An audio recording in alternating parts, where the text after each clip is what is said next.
The one piece on customers that you mentioned at this RPE workshop last week, not all of them, but a number of the petrochemical companies and oil and gas companies were like, we would be excited to deploy a nuclear reactor at one of our facilities, but we want to go and touch it. We need to go and see it built. We need to see it operating. I want to send my engineers to go walk around it. And the question I think everybody had in the room, and this was asked by multiple folks, is how do you get the funding? How do you get the capital to go build those demonstrations so that you can then walk a customer around it? Just because the facts are A, if the narrative is B and everyone believes the narrative, then B is what matters. But it's our job in our industry to speak up proudly, soberly, and to engage people in this dialogue. Those 2.5 billion people that are in energy poverty, they need us. America cannot meet this threat alone. If there is a single country, of course, the world cannot meet it without America. that is willing to We're going to need you, the next generation, to finish the overhaul job. nuclear regulation We need scientists to design new and fuels. focus on net public We benefit need engineers to invent new technologies. We over absurd levels of radiation need protection, entrepreneurs to sell those then technologies. we will march towards this. We need workers to operate assembly lines that hum with high-tech, We zero-carbon have components. unlimited prosperity for all humanity. We need diplomats and businessmen and women and Peace Corps volunteers to help developing nations skip past the dirty phase of development and transition to sustainable sources of energy. In other words, we need you.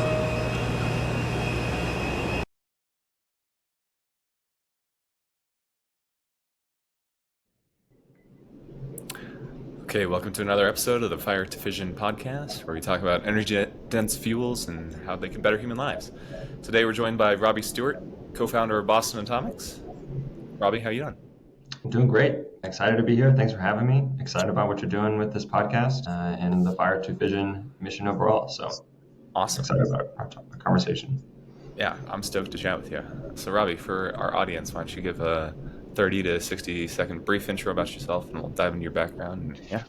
Yeah, so I think there's a common theme, a mechanical engineer by training, undergrad and master's, and I'm now the co-founder and CEO of Boston Atomics, a nuclear reactor developer. So we got our start in the middle of COVID, actually, and we'll get into more about Boston Atomics as an entity later, but more of my background is, like I said, mechanical engineer. I went to work for GE right out of my master's degree and worked for their global research center. So they have a research center that supports all of, at that point, the individual GE businesses, which are now separate. And I worked there for a number of years doing research projects for the commercial aviation business, for the most part. Wanted to get into decarbonization in a high impact way. Made my way to nuclear, to MIT, just finished my PhD last May, so a year ago, in nuclear science and engineering. And along the way, started Boston Atomics with my co-founder, Enrique Velez Lopez. Nice. Yeah, us mechanical engineering students, or at least the mechanical engineering educated, have to represent, right? We do. Well, we're the most versatile, so we get our fingers in everything. Yeah. What was it like being at GE?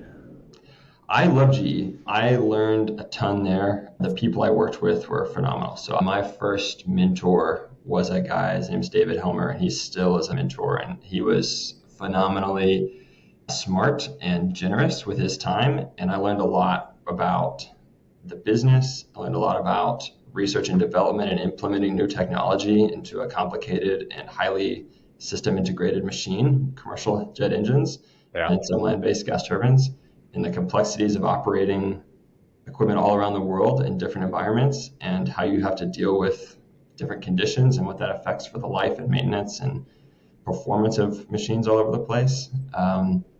My first job there was a lot of fun. So I was basically in the lab every day. I came in right as they were shaking down an experimental rig and to test the heat transfer performance of a turbine cooling system in certain, let's say, hot and harsh environments. And it was a lot of fun. I mean, it was every day. This didn't work. Let's go back to the chalkboard, redraw up. We got to change the rig. It's got to look like this. Okay, this piece is melting. We've got to reform it to look like this. It's like got to go to the water jet. You iterate to figure out what works and what doesn't, right? Exactly. Very hands-on, experimental, high pressure, high temperature testing stuff. It was a lot of fun. So I worked with a great team those first few years. I ended at GE in their probabilistics group. So this is the front end of digital twin and industrial. So this is like 2015 timeframe, building condition-based maintenance models. So that's how most folks view them, and predictive life models. So could you look at the trajectory of how an aircraft operated for all like 3,000 to 10,000 flights and estimate things from crack growth to pitting to whatever the failure mechanism is. Maybe even update your model as you do inspections, because the FAA requires certain inspections. So this was like the forefront of the digital twin work, and I got to work with a global team at that point. It was folks in Cincinnati, India, China, Japan. So it was a lot of fun. I really enjoyed my time at GE. That's great. Yeah. During the design process, how many people would typically be on a team working on a certain project? Like, jet engines are awesome machines, but they're pretty complex. Yeah, I'll be totally honest with you. I have no clue how big the overall team was. So when I was there, we were in the middle of shaking down the LEAP-X engine, which is what supported the new 737 MAX, and then the new Airbus A320, A321 NEOs. And so there was like first engine to test, second engine to test. And GE Aviation, I think at that point, had like 50,000 employees. And they're all over the place, right? They're everything from maintenance and to fleet support, to design, to experiments, to not even commercial aviation. There's a lot of military work as well inside the company. So I have no sense of actually how many engineers were working on like the design What of about the manufacturing center? Like, I mean, you got machine shops all over the place and Yeah, the research center was smaller. So we were like 2,000 employees, maybe a little bit bigger, 1,500 PhDs, something like 1,000 PhDs, a handful of master's students like myself that squeaked our way in there. And like the team for designing our experimental rigs was small. I mean, there'd be like three of us. It would be like me, one other research engineer, and then a technician. And we're all sitting there capable of like rapid prototyping, hands-on, exactly build stuff to test our thesis. Exactly. And you're like, the support network there is, while there's only three of us staring at the chalkboard trying to figure out what we're going to do the next day, it's the ability to walk up the hill and go to the machine shop and say, hey, can you water jet this for me real quick? Yeah. Or can you? At which point the machinists will roll their eyes and be like, there's no way we're going to build it correctly like that. You know, have you thought about doing it this way? And yeah. Or they're like, hey, I've got a queue, and I'm like, how I move up the queue. You know, the power of relationships we benefited greatly from a technician that was really good at working his way up the queue. Yeah. Great at buying people beer, right? So. Yeah. Dunkin' Donuts was the path. Yeah, that's the go-to. Nice. Okay. Well, did you have a favorite project that you worked on, or was it just kind of one project the whole time? I mean, do I have a favorite project? That first 2 years where I was in there and we were in the lab every day. After I did a lot of that high temperature, high pressure testing, I shifted to a role where we were actually 3D printing test rigs. So we tried to take kind of like off the shelf 3D printers at that point in time, whether they're made by like Formlabs or MakerBot. And gas turbine nozzles and turbine blades have pretty complicated cooling geometries. So it's actually a really nice feature to be able to say, instead of machining this geometry at the experimental scale, can I just go 3D print it and then hook it up to like a low pressure scale, low temperature test rig? Was the tolerance of the 3D printers good enough? In my mind, it was really janky, in your garage DIY 3D printers, right? Like, yeah. So the filament printers have a lot of uncertainty, but by the time so you have to go in, and sometimes we like micro CT them to figure out what the tolerance is. Sometimes you just get out the caliper and measure exactly what you're talking about, seeing where pins are. I mean, the CFD folks really, when they want to do computational fluid dynamics, when they want to validate against your experiment, they really want you to know where everything is, because the smallest errors and things can shift performance. And to validate their models, they want really high tolerances. But casting is also a highly uncertain process. So the tolerances on turbine blades and nozzles are not huge. They're on the orders of thousands of an inch, fractions of thousands of an inch. But when you scale up a test rig that's going to be 15 times that size, then the tolerances on my 3D printer are pretty manageable. Got it. All right, we can stop nerding out about the mechy stuff. 3D printing. Okay, so what prompted your decision to go to MIT? I mean, you got GE. What were you thinking? Yeah, so there was like practical familial reasons, and then there was a broader interest in decarbonization. So at the time, we were living in upstate New York, my wife and I, where she had its research center. She wanted to go to law school, so she was like, "I'm going to head to Boston. I'm going to go to law school." And I'm like, "Okay, well, I worked it out so that I could work remotely, and I kind of commuted back and forth every now and then to make that work." And after a few years of that, I was like, "I need to do something in Boston. I really want to have a bigger impact in the climate space." Actually, a few conversations with folks inside GE. One particular chief scientist was like, if we are to decarbonize, nuclear is going to play a huge role there. And that was early on in my time there. And that kind of just like sat in the back of my mind. And as I was thinking about, okay, what's next? I've got to stop driving 3 hours to work. I need to. This is miserable. I ran out of podcasts and audiobooks. Right. Yeah, I listened to, I just dove in. I was like, okay, well, what does it look like to expand to nuclear? What is the technology? If we really had to decarbonize, like, what does that look like from a resource standpoint on wind, solar, batteries, hydro? And I was like, okay, actually, there is a huge opportunity here for nuclear. If we can overcome a huge, long list of barriers, there's a pretty huge potential market opportunity for nuclear to decarbonize our economy. So that led to the motivation. I was already living in Boston, so it was relatively easy. I applied to one school for grad school. I mean, it's a good school. Yeah. I kind of told myself, like, I already live here, so if it takes me a couple years to get in, I'll just keep applying until it works out. Lucky enough to get in on the first shot and started in the fall of 2018. Okay.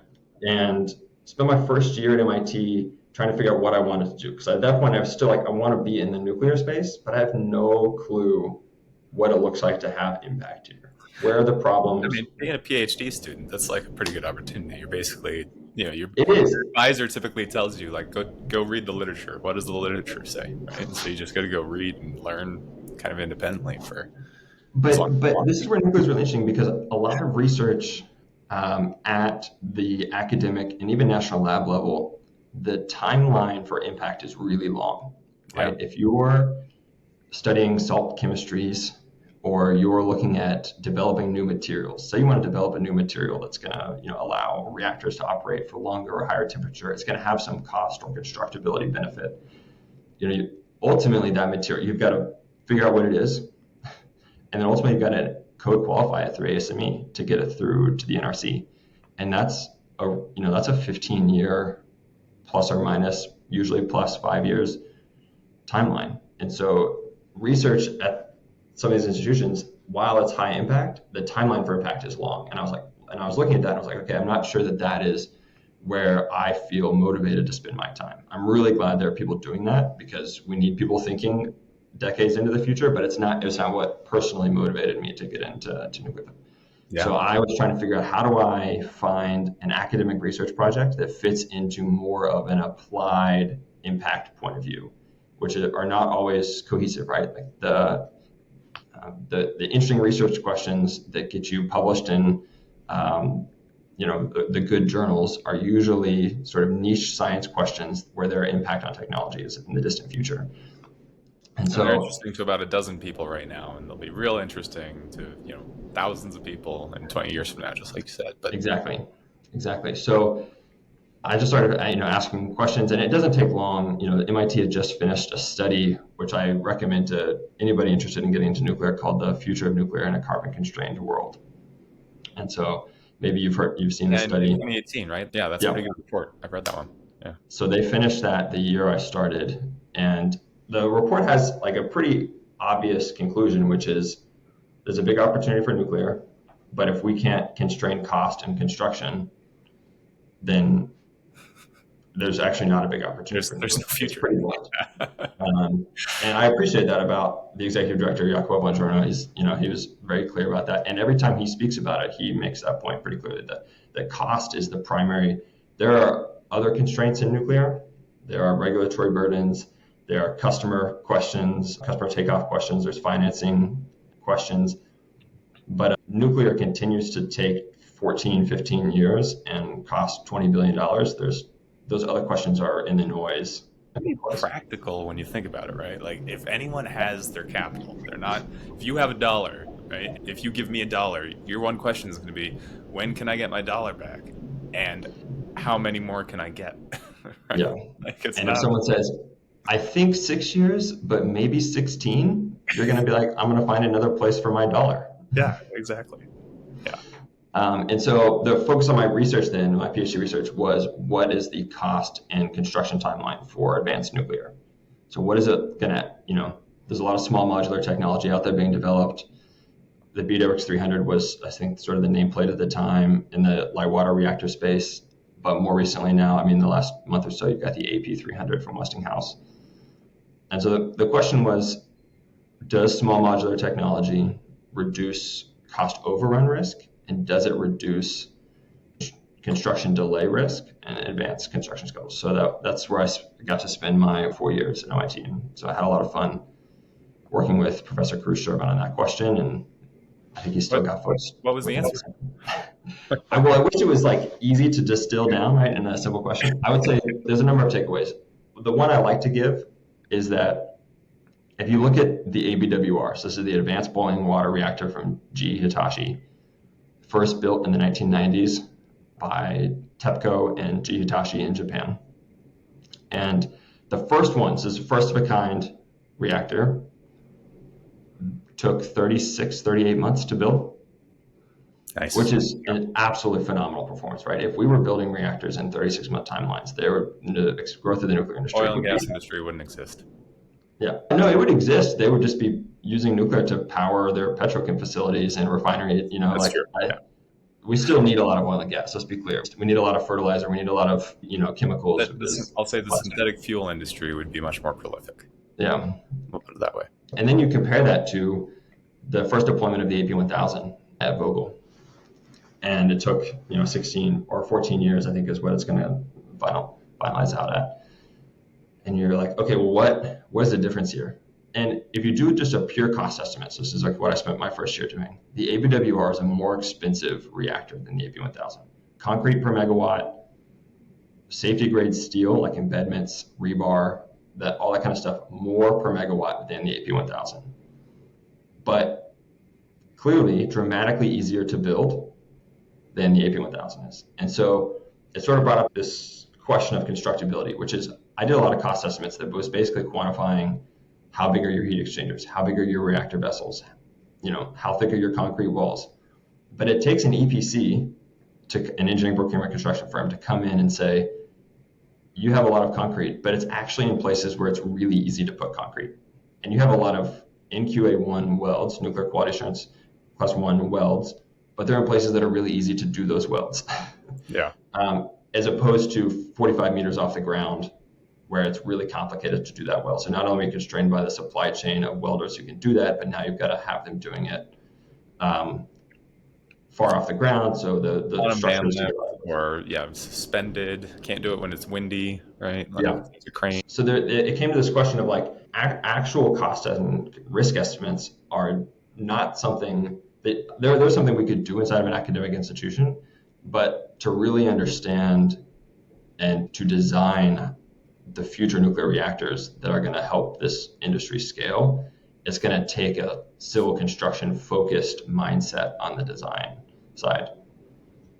And a lot of that led to Boston Atomics. Okay. Well, that's a pretty good segue. So what is Boston Atomics? Yeah, so Boston Atomics, we're developing a high temperature gas reactor. So this is, as far as reactor architectures or reactor archetypes, this would be similar to what you see from X Energy or USNC or Radiant on the micro scale. So this is helium cooled or gas cooled reactor operating at high temperatures, core outlet temperatures in the 600 or 700 degrees Celsius range, fueled by TRISO, which is the famous line is the DOE says it's the most robust fuel on Earth. So this is basically, instead of fuel pellets that are in cylinders, and fuel pellets are microspheres covered by multiple layers of protection, which provides barriers to release. And so that's our reactor architecture type, and that's where we start from. But from that point forward, we make a dramatic shift. So we basically say, if you were to go to an EPC or a civil construction firm of any type and say, can you build me a building that has X volume and is the easiest and fastest to build you can imagine. And I don't care what the building looks like. They're going to build you something that looks like a Walmart, right? It's going to be low in height. It's going to be sheet metal, steel framed. Yep. Now, unfortunately, there's a lot of things about that we can't do in nuclear, right? We need a lot of concrete for radiation shielding to shield workers from moving around the plant. We need our walls to take different types of loads for earthquake response. So we can't, it's dramatically different. But the primary thing there is that they wouldn't go much taller probably than 3 stories, right? They're not going to build you a skyscraper if they can avoid it. They're going to go somewhere where land is cheap and they can build something low and flat. And so we looked at the traditional HGGR architecture and whether it's the large sort of 600 megawatt thermal class HGGRs or even the smaller ones in the 100 to 200 megawatt thermal classes, you're still talking about structures that are between probably 35 and 80 meters tall. Well, so that's the Fort St. Vrain design, right? So in Colorado, where I'm sitting, we toured this a couple weeks ago, right? It's an incredible plant, and it's still there. They have all the shielding there, but it's 10 stories tall, right? It's like a skyscraper, like a moderate-sized apartment building, and it's this huge concrete monolithic structure that houses the reactor. Yeah, and you have to ask yourself: is it possible to build a 10-story tall nuclear-grade structure, given the regulatory environment that we're in and the complexity of material traceability on nuclear-grade concrete and all of these elements? Does it make sense for us to be building nuclear-grade skyscrapers? And is that what a future scalable industry looks like? And so my co-founder and I looked at that and said, that's not the future. And I should give him all of the credit here because we were in a research project, we were talking about HGGRs a lot. And we had a number of faculty advisors who were like, it's high temperature gas reactors, right? Yeah, HGGR, yeah.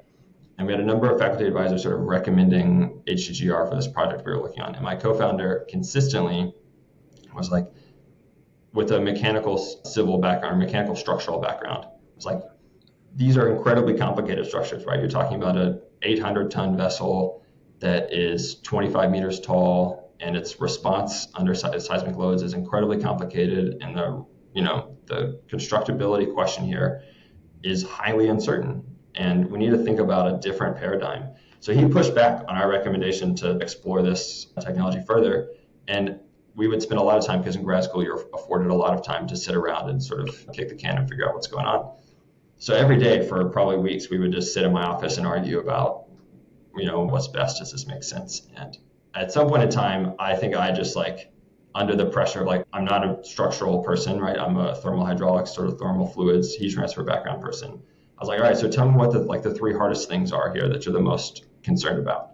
And he's like, well, I'm worried about the cross vessel. There's this vessel between a steam generator and a reactor pressure vessel. And I'm worried about how tall it is. And I was like, well, let's eliminate the cross vessel and integrate the two into one long vessel. And then let's just lay the whole thing horizontally. So instead of a vertical structure now that's, 60 meters tall, let's do something that's 10 meters tall. And we just lay it up flat so it could fit inside that Walmart.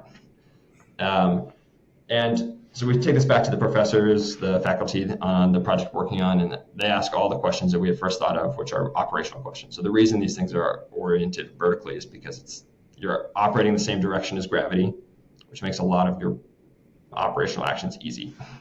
Yeah. You start doing things perpendicular to gravity, and you end up with a lot of cantilevers, complex robotics that you need to do things. And so that has been the focus of our work for the last few years, which is, can you operate, fuel, decommission, install, all of those questions? Can you do all of the nuclear things that you need to do with a horizontally integrated high temperature gas reactor that would exist in a much simpler structure?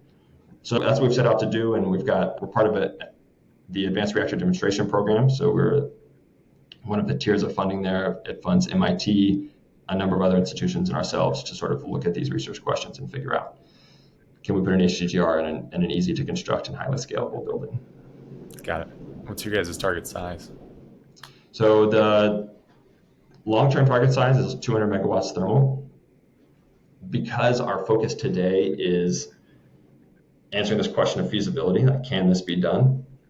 We've limited that to say, okay, let's try to get, instead of the 60-year 200 megawatts thermal plant, let's get a 10-year feasibility line to 150 megawatts thermal. And if we can do that, then we think you can sort of unlock the future. But just getting to feasibility is complicated enough in a highly integrated system like nuclear that you want to really narrow down what you're trying to achieve in the first pass, or you'll never actually get there. Got it. So 150 megawatts thermal, electric, when convert to electricity, I mean, that'd be 50 to 75 megawatts electric, which that's 1,000 homes per megawatt. So 50 to 75,000 homes. Yeah. I received a colleague recently that said we should always add in how many homes we can power, or some other metric, right? So, yeah, people love to think about it in terms of homes, yeah, which is a helpful metric, I think, because most people have no idea what a megawatt is.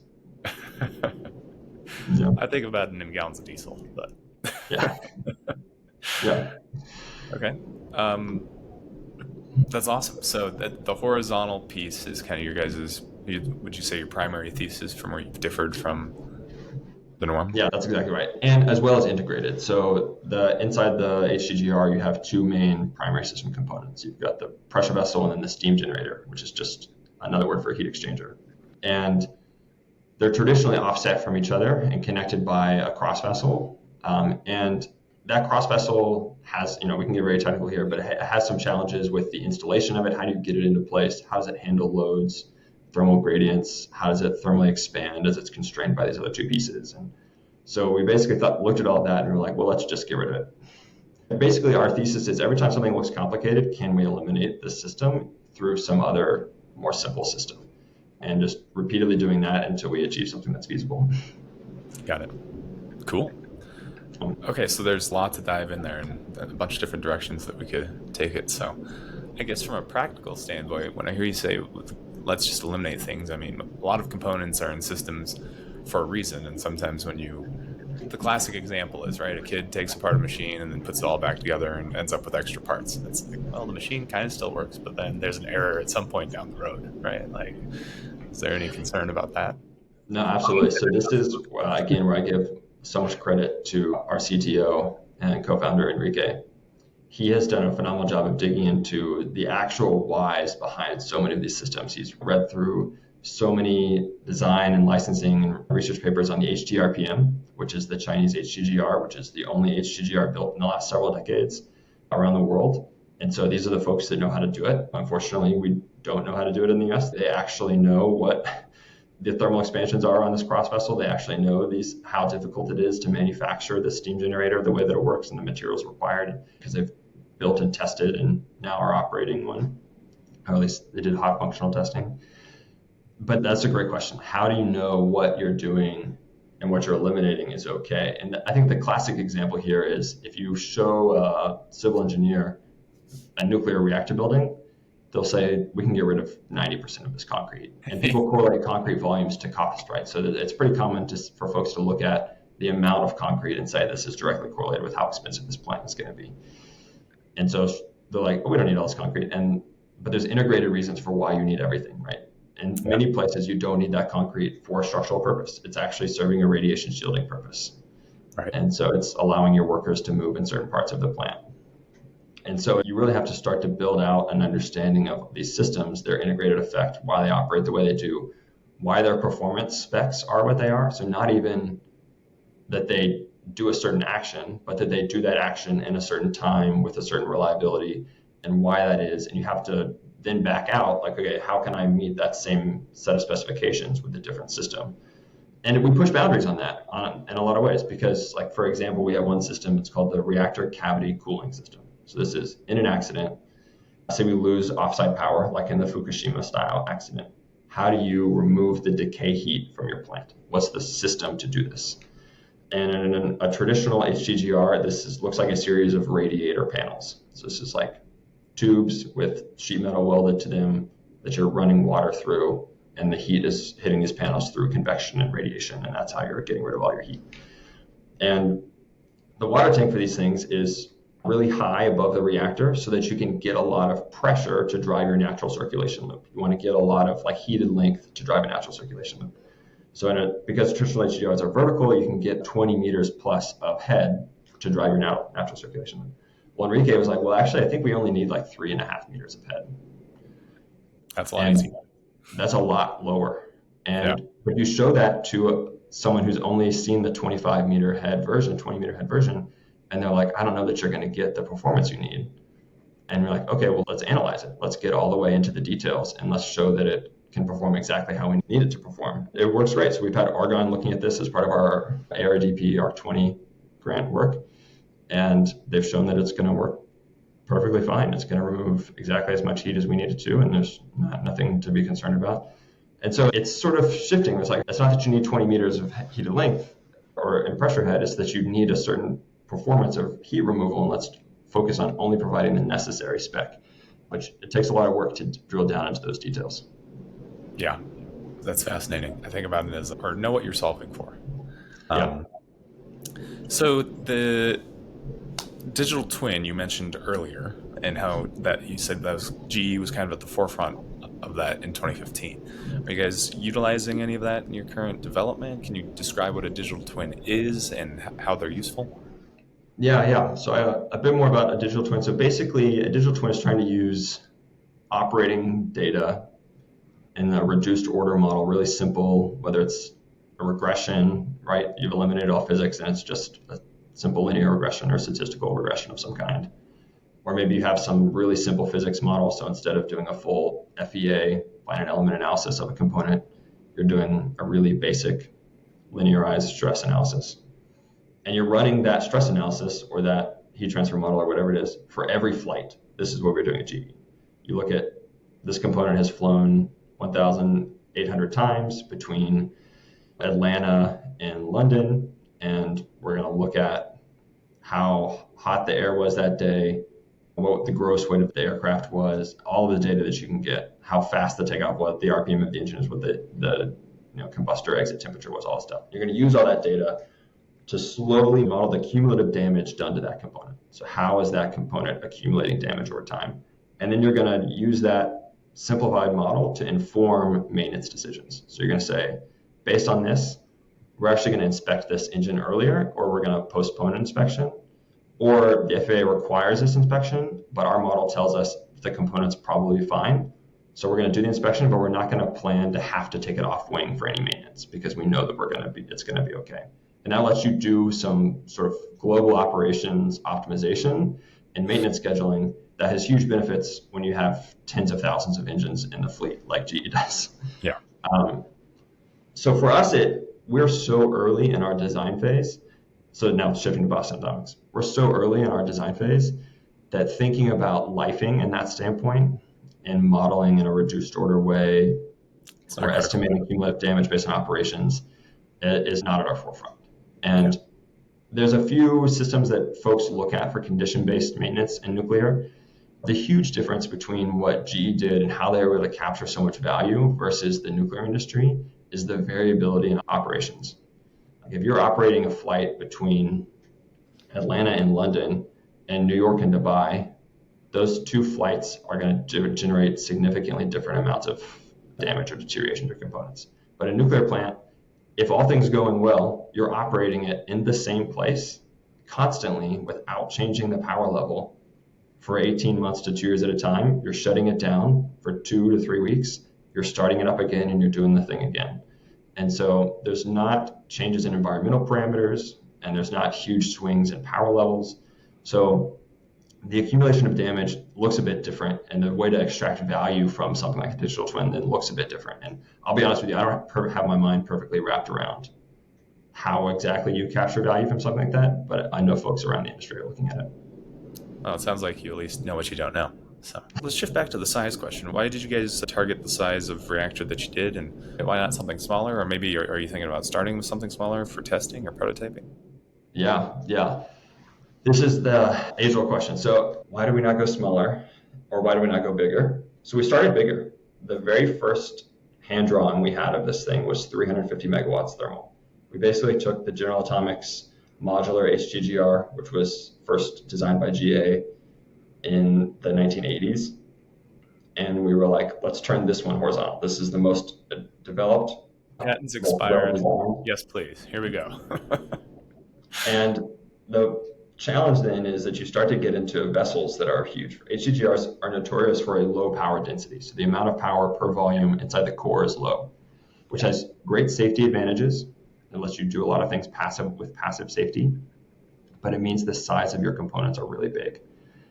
And even with that GA 350 megawatt vessel, you're still talking about a vessel that is 6 meters in diameter, which is enormous. You think about 6 meters, like this is basically you're only transporting this thing by barge. You're not really going to get this on a road most places. And if it is on a road, it's a short trip from a coast or a river to. Yeah, something that size typically would be manufactured on site. Yeah, exactly. Because like you said, you can't transport the modular components necessary. So I guess that fits in well. Is that the modular in your guys' name or acronym, right? Or you've got the MITRE reactor? Yeah, the MITRE reactor. So modular fits right in there, which is we want to be able to shift as much of this on-site work off-site. And so if you're talking about a large vessel, you're not doing that, right? So you want to be sort of in the realm of things that are highly transportable and easy to modularize. In fact, if you look at civil construction modularity, most buildings that are constructed with modular technology are of low spans and low heights. So these are buildings that are less than 10 or 12 meters tall and then less than maybe 15 meters in span, because that is what the construction industry. And so you think about that, like, well, what is that? What are the buildings that sort of fit that paradigm? And it's mostly like office buildings, multifamily housing, that kind of stuff. This is where people talk about modular construction and the impact it's had on accelerating the construction industry. It's in that side of things. It's not in enormous structures that are 45-meter spans and 60-meter heights. Yeah. And so we wanted to fit everything sort of within the modularity. But to your question on power level, one of the other conclusions of my thesis was that the economy of scale is still a primary driver of cost. Smaller reactors do reduce risk. And a lot of the ways they reduce risk is that the cost of an overrun for a $1 billion reactor, if it overruns 100%, is only $1 billion. And the cost of an overrun for a $10 billion reactor, if it overruns 100%, is $10 billion. Yep. But the sequential learning you can do, where if you cost overrun the first one at $1 billion, and then you cost over the second one at 300 million, and then you cost overrun the third one at 50 million, the cumulative effect of that is how you reduce the total risk to a sort of a sequentially deployed set of reactors. But the risk of the first one is still pretty high. The risk of construction delay and cost overrun, even for a smaller reactor at the first one, is still pretty high. And so the economy of scale is still a primary driver for total cost. You want to do things bigger because you want to sort of reduce the total cost. And so when we looked at going smaller, like to the microreactor size, it's really hard to do a bottom-up cost estimate of a microreactor and say this is going to be competitive with the SMR class of reactors. And so our thesis is to aim for the site work and construction profile of a microreactor, but with the power level of an SMR. So small modular reactor, 200 megawatts thermal, like that range. And we think that's like the right balance between ability and construction risk, as well as the economy of scale. Now, I think that the huge caveat to that, which I have to give because I spent a lot of time in the cost estimating world in nuclear, is that road transportable, like roll off the factory style microreactors, is a completely different operating paradigm for the nuclear industry. And I have no sense of what they will cost or what levels of scale they'll reach and regulatory questions. But that they're sort of completely outside of the traditional economy of scale. They have a different customer too, right? It sounds like your guys' thesis and the problem that you're solving is still truly the decarbonization, utility grid, scale, size. Like you're selling electricity, you're selling electrons to the grid. Many of the microreactors aren't. They're selling dispatchable, portable power. Yeah, exactly. Yeah, and I'll add one piece to our customer market, which is why I really love what y'all are doing at Fire to Fission, which is the industrial heat market. Because the beautiful thing about nuclear power is we produce heat, and we use that heat to make electricity. And unfortunately, that's not a perfectly efficient process. I mean, I don't know how many folks know this, but even for an HTGR, which is a high temperature process, maybe 40% of that heat gets converted to electricity. For a light water reactor, which is what is operating all around the world today, it's like 33% of that heat gets converted to electricity. Well, if you could sell that heat directly, and there's a lot of folks in the oil and gas industry too that need heat, well, then you've lowered your cost per energy by a factor between 2 and 3. And that's a really competitive product then in a decarbonized economy where maybe the other option for a petrochemical plant to decarbonize is electrification. So they're going to fully electrify, whether it's a firebox or some other system on site to make this heat. If that's coming from a solar, wind, battery, hydro grid, a non-nuclear supported grid, that electricity it's electricity to heat is 1-to-1, but nuclear to heat is 1/2 to 1/3. So the cost advantage there is huge. In fact, last week, RPE hosted a great workshop between nuclear folks and petrochemical oil and gas industry. And there were a number of representatives from Exxon, Shell, BP, BASF, Eastman Chemical, Dow Chemical there, because they recognize like if they're going to decarbonize their plants and they need steam, they need 1,600 pound steam, then a great source for that is nuclear because of the cost advantage there. Yeah. You know, what comes to mind immediately for me, and this is just because it's close to home, but I mean, I grew up in Northwest Colorado and there's a ton of oil shale there that's not as mature. So the kerogen type is less mature. Right. So if you add heat, it will mobilize and be able to be moved. And I mean, people have been working on this since like the 80s. And my dad growing up would be like, because he's a geologist, we've got more oil south of, 50 miles, 100 miles south of town here than Saudi Arabia has. So it's just, if we just added heat, then we could do it. And it's like, well, there you go. Here's the way to do it, right? You've got an industrial plant. You pump some heat off a nuclear reactor into the ground. And now that's not necessarily productive for decarbonization, but for mining the raw material, which is getting the hydrocarbons, which are super valuable. We use them in everyday life. And, accessing them. It's probably cheaper than direct air capture and recreating them out of air and water, right? Like, yeah. And we're going to continue to need oil and gas products, right? Plastics isn't going anywhere. Fertilizer's not going anywhere. Chemicals. Pretty cool. They're really useful. Yeah. Like, don't put them in the ocean, but like, man, they're so useful. Yes. We should be more careful about where we dispose of and how we end life these products. But I mean, fertilizer has been an insane benefit to the global civilization, right? This has enabled life, longevity, and food security that we've never seen before. And it requires hydrogen from methane. Couldn't agree more. So let's scale back a little bit. The ARDP grant, Advanced Reactor Demonstration. Let's chat a little bit about this. What is it for those people that are ignorant about it? How'd you guys apply? What was the process? The funding size? Yeah, let's just talk about it a little bit. Yeah, so when we first had the idea, this was October 2019, and we sort of were kicking the idea around. Enrique and I were trying to figure out what to do. And then ARDP was announced, I believe it was that next summer, or maybe it was later that spring. I don't recall exactly. And so as we were talking about it, Karush Sherman, professor at MIT and the PI of our ARDP grant, got excited about it as well. He was like, hey, this is a great idea. I'd love to do some more research on this question and look at this. And he went out and put a team together because he had the connections. Again, at this point in time, I'm like 2 years into my nuclear space. I don't have the networking connections to do this.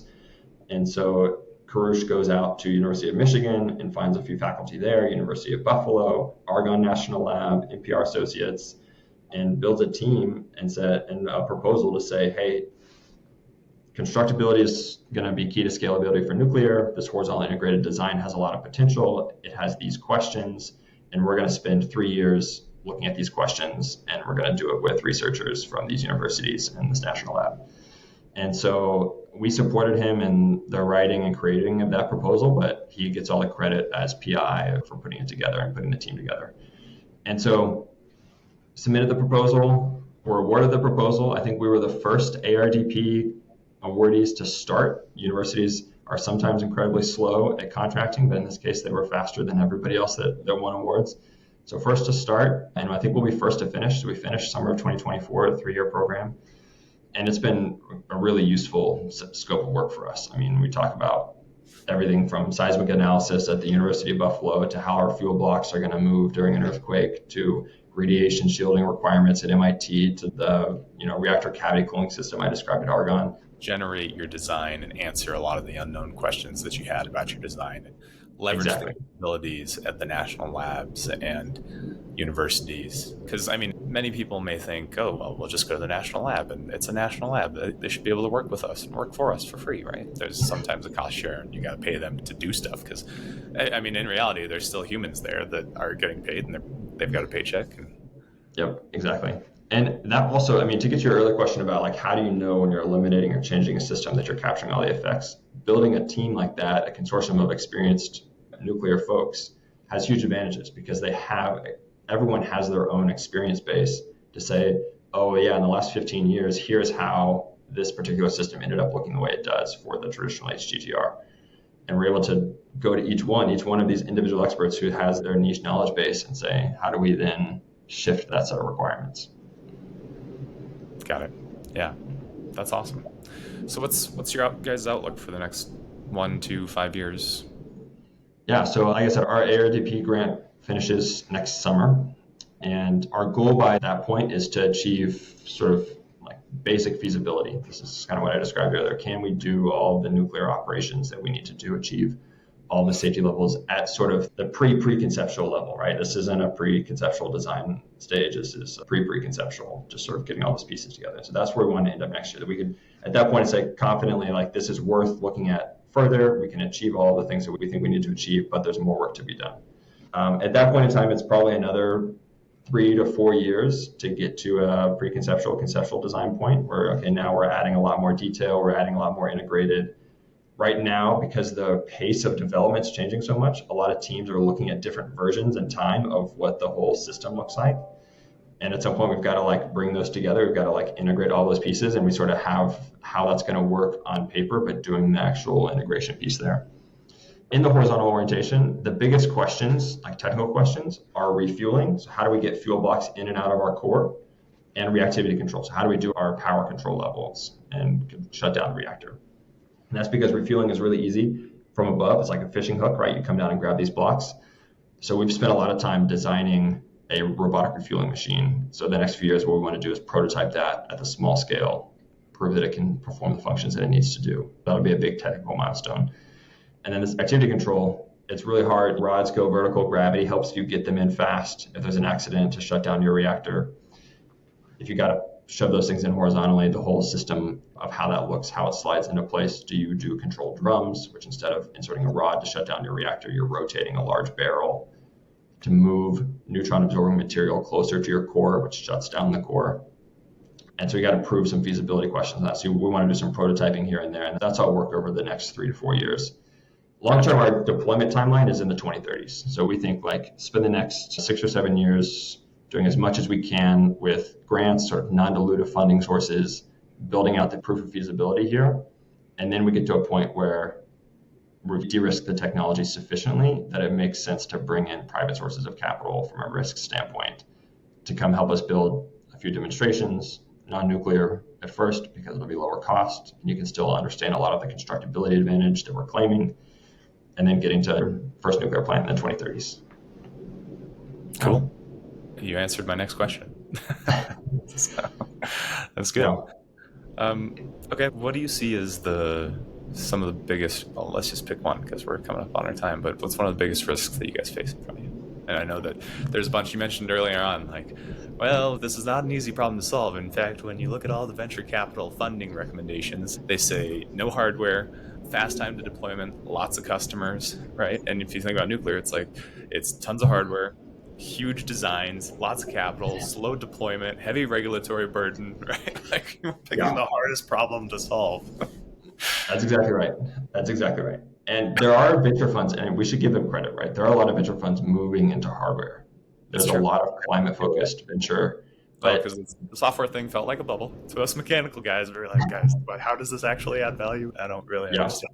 I mean, one of the things I wish is that we had a climate focus 10 years ago when interest rates were going to be so low for 10 years, and we would have been able to do a lot of different stuff. Unfortunately, right now there's this big fire in Canada, or a number of fires in Canada that are pushing smoke all across the US.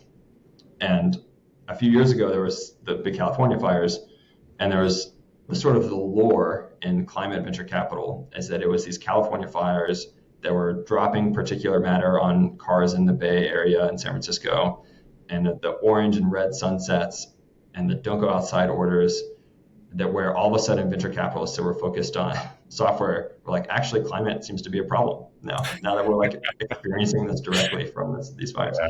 So there is a lot of climate focused investment. The timelines are still short. They're typically focused on one system, right? You're like, oh, we're going to do carbon capture, and it's going to be one mechanical or chemical system. Right. A nuclear plant is 30 to 150 different systems of that level of complexity.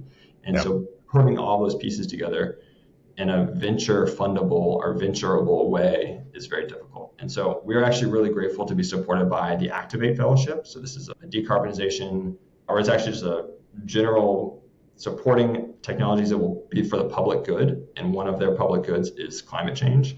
And it's a 2-year fellowship that provides us with money for stipends and research money, and as well as access to their network. And so this will fund us for the next few years. And we're really grateful for opportunities like this, that like Activate, that support companies trying to solve big, hard problems that take a long time and need sources of capital that are very patient. Got it. So I guess, is that your answer? The funding piece is one of the hardest? Yeah, exactly. The funding piece. Yeah. I mean, to our point about incentives drive the world, right? Like, when am I going to get my dollar back? And if you're like, well, it could be 16 years, right? I mean, if it's the mid-2030s, it's 2023 today, then yeah, that's a long time horizon. It's a long time. I'll say that the one piece on customers that you mentioned at this RPE workshop last week, not all of them, but a number of the petrochemical companies and oil and gas companies were like, we would be excited to deploy a nuclear reactor at one of our facilities, but we want to go and touch it. We need to go and see it built. We need to see it operating. I want to send my engineers to go walk around it. And the question I think everybody had in the room, and this was asked by multiple folks, is how do you get the funding? How do you get the capital to go build those demonstrations so that you can then walk a customer around it? And this is where ARDP is really a phenomenal program. And you have to give all the credit to the think tanks that architected this, from the Nuclear Innovation Alliance to Third Way to ClearPath, all the folks that sort of put this together to say, hey, we're going to demonstrate these technologies. This is something that is really valuable. They deserve a lot of credit. And I think we should keep doing demonstrations. I think that the value of demonstrations is funded by the government, or maybe through loan guarantees from the government that sort of offset the capital risk for other folks that want to bring money in. But that is how we unlock the future of this industry, is we keep demonstrating technology physically. I couldn't agree more. There's nothing better than going out and building it. I mean, from working on jet engines, right? Like, you can have a lot of ideas about how something's going to work, but they actually screw things together and make sure that they fit. Modeling and simulation only get you so far. Yeah. So where do you see all this going, Robbie? Leave us on an optimistic note. What's the world look like in 5, 10, 20 years? Yeah, 5 years, unfortunately, I think in nuclear probably looks very similar. Hopefully we have a number of reactors under construction, right? I think that would be the most exciting piece. If we have concrete getting poured at multiple sites in 5 years, I think that's a huge win and something we want to celebrate. And 10 years, hopefully those first concrete pours have multiplied, right? We've had successes at some of these first demonstrations. They're going to be challenges. We should own up to the reality that they're going to be challenges. We shouldn't overpromise how these first plants are going to perform. This is new tech that we're trying to build.